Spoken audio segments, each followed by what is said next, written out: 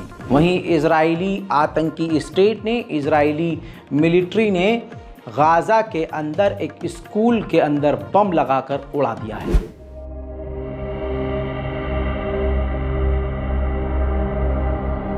खान यूनुस के इलाके से इजराइल के फौजी जब निकले हैं तो पीछे सिर्फ तबाही छोड़कर गए हैं। इख्वान दुवार